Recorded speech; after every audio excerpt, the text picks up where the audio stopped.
Quinto episodio. La República de Colombia. La República de Colombia, y no Gran Colombia, como es designada con frecuencia, fue el proyecto de reunir en una sola entidad política a la Nueva Granada, Venezuela y el actual Ecuador.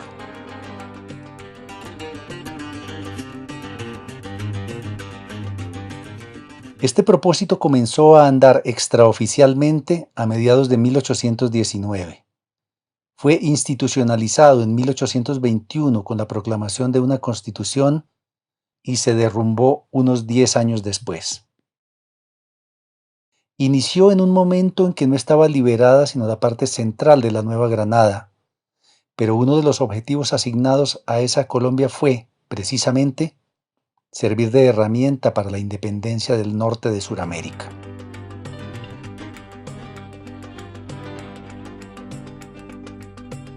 Las circunstancias eran propicias, pues Bolívar había alcanzado un enorme prestigio tanto interna como internacionalmente, y los líderes independentistas formaban un grupo fuertemente cohesionado, debido a la experiencia de la guerra y de la común ambición de derrotar a los españoles.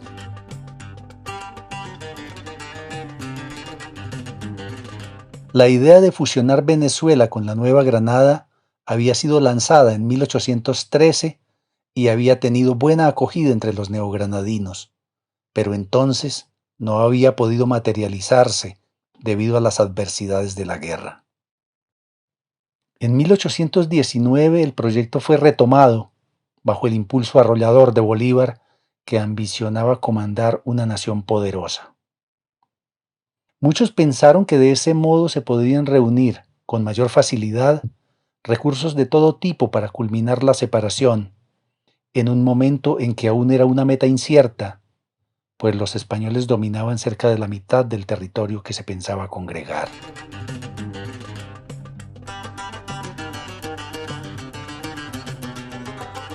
Una gran nación se haría más visible y más respetable a los ojos de las potencias internacionales, de las que se esperaba su reconocimiento. Además, podría ser un ensayo más maduro de libertad y de ciudadanía, dentro de un ordenamiento diseñado para remediar las flaquezas que habían erosionado los primeros experimentos republicanos.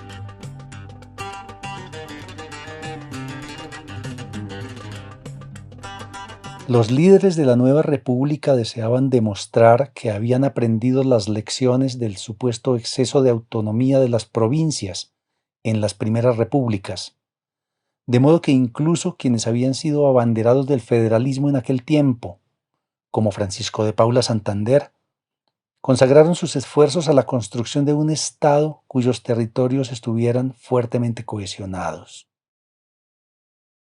Esta concepción se plasmó en la Constitución de Cúcuta, que fue elaborada y proclamada en 1821, aunque allí, en realidad, el federalismo quedó latente, pues los constituyentes adoptaron una administración centralizada solo de manera temporal, por 10 años, lapso durante el cual sería examinada la pertinencia de continuar o cambiar la estructura administrativa.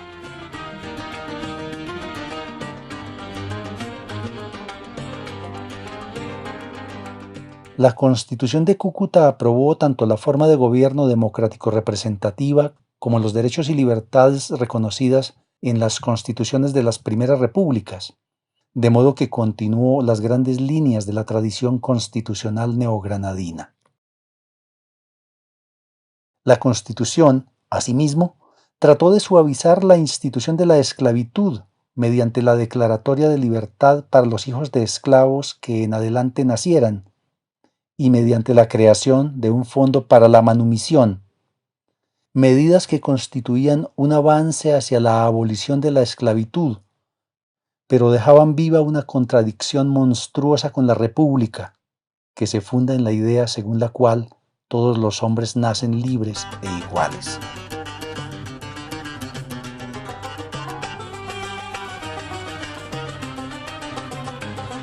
Colombia fue gobernada por unas instituciones cuyo poder ejecutivo lideró Bolívar, aunque debido a sus ocupaciones militares él transfirió el grueso de los quehaceres administrativos al vicepresidente Santander, que aparte de los asuntos generales de orden diplomático y las agobiantes remesas de recursos para el ejército, se encargó, sobre todo, de dirigir la porción neogranadina del país.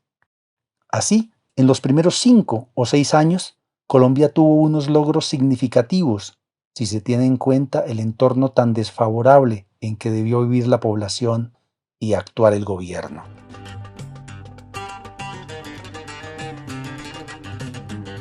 En el ámbito militar, la actuación conjunta de venezolanos y neogranadinos permitió en los 2 primeros años no solo la liberación del resto de la Nueva Granada y de la mayor parte de Venezuela, sino también la ofensiva contra los realistas en Quito y el Perú, que iría a terminar triunfalmente en 1824 en la batalla de Ayacucho.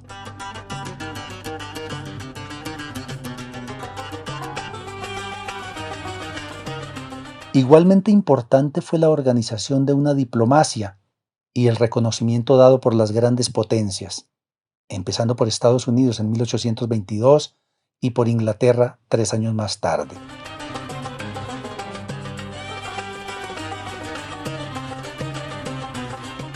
Poner en funcionamiento un Estado, con todo y sus eventuales debilidades, constituyó otro logro notable, habida cuenta la inexperiencia de los gobernantes y la penuria de recursos, lo cual realza el impulso dado a la educación mediante la apertura de decenas de escuelas de primeras letras y de un puñado de colegios en algunas ciudades.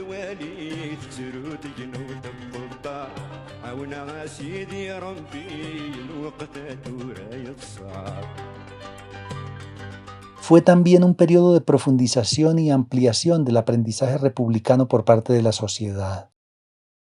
Muchas más personas, en más lugares, participaron en elecciones y en la vida pública, haciendo reclamos o manifestando sus opiniones.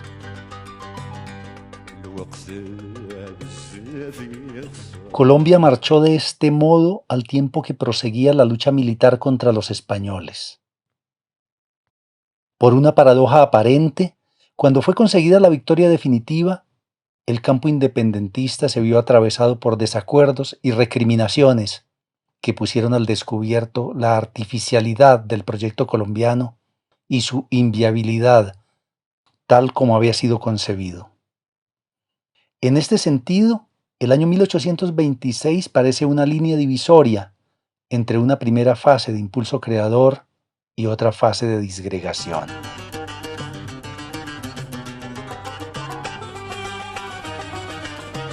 En 1826, Bolívar, que desde hacía 5 años se encontraba en el sur dirigiendo la liberación del Perú, le dio a Bolivia una constitución prácticamente monárquica, con presidente vitalicio que nombraba a su sucesor, que él creyó una obra magistral, por lo que impulsó una campaña para convertirla en la Carta Constitucional de Colombia.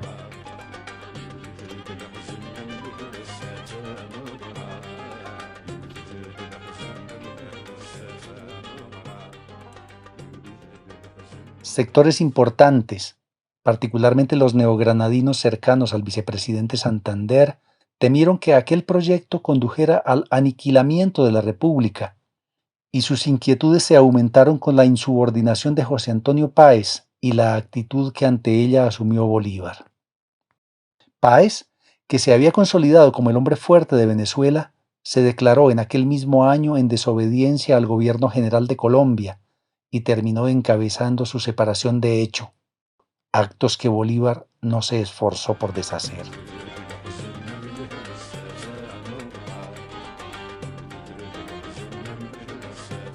El proyecto colombiano se desbarataba a los ojos de todos, pero Bolívar y sus simpatizantes creyeron que todo podría resolverse con una autoridad concentrada y un símbolo de poder que con su solo magnetismo produjera la concordia.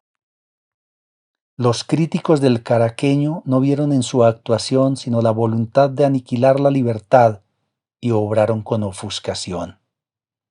Bolívar, por su parte, presionó para que fuera convocada una convención constituyente que le diera al país una nueva constitución, con lo cual rompía el ordenamiento legal, pues la Constitución vigente establecía que tal procedimiento solo podría tener lugar, si así lo acordaba el Congreso, del año 1831 en adelante. La convención se reunió en Ocaña a mediados de 1828, pero las discrepancias fueron tan graves que se disolvió sin adoptar ninguna determinación.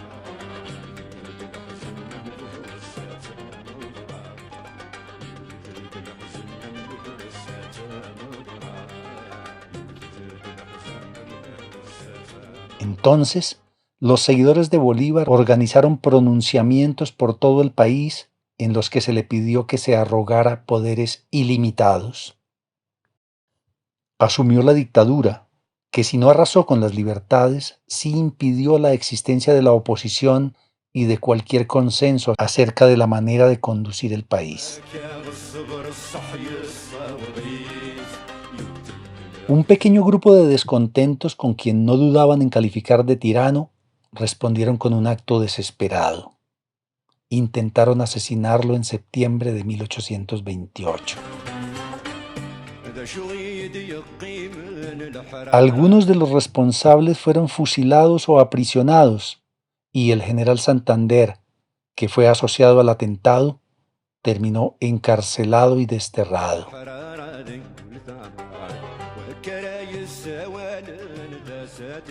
La supresión de la oposición llevó a un escenario que pareció propicio para que Bolívar materializara su ilusión de convertirse en rey, propósito que, sin embargo, nunca formuló abiertamente. Ahora, estimulado por los diplomáticos ingleses y franceses, dio pasos decididos para ceñirse la corona, aunque a último momento se detuvo y denunció a sus propios allegados que habían venido adelantando el proyecto. Para este momento, Colombia estaba en la práctica disuelta y Bolívar, a los ojos de parte de sus conciudadanos, era apenas el jefe de una facción que, como tal, no merecía consideraciones especiales. Renunció a la presidencia en enero de 1830 y murió en diciembre de ese año, deplorando su propia obra política. ¿Cómo explicar la disolución de Colombia? Muchos la han adjudicado a la pequeñez o a la ceguera de los adversarios de Bolívar, pero esta, más que una explicación, es una recriminación partidista. Un verdadero esfuerzo de comprensión debe tener en cuenta las dificultades materiales para poner en marcha una república extensa y diversa socialmente, así como las tensiones entre los líderes, particularmente entre venezolanos y neogranadinos, que fue en gran medida una rivalidad entre militares y civiles. La implosión le debió mucho, también, a la escasez de recursos por parte del Estado para dotarse de instrumentos de cohesión, a las inquietudes de los quiteños y venezolanos por su presunto relegamiento, a las dificultades geográficas para que las autoridades y las instituciones ejercieran su función articuladora. Estos factores mermaron la capacidad del nombre colombiano para suscitar un sentido de pertenencia lo suficientemente intenso.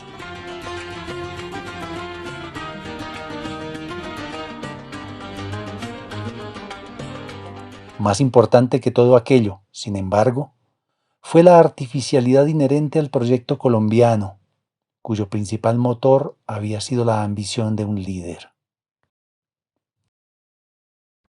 La República de Colombia había sido establecida sobre unos vínculos materiales y simbólicos previos que simplemente se resistieron a desaparecer. En el marco de la corona española, los quiteños, venezolanos y neogranadinos habían desarrollado, cada uno por su lado, sentimientos de pertenencia a conjuntos políticos diferenciados. La revolución de la década de 1810 había enriquecido esas identidades en el marco de la idea nacional y republicana. Existía, por lo tanto, una alta posibilidad de que la fusión colombiana no prosperara.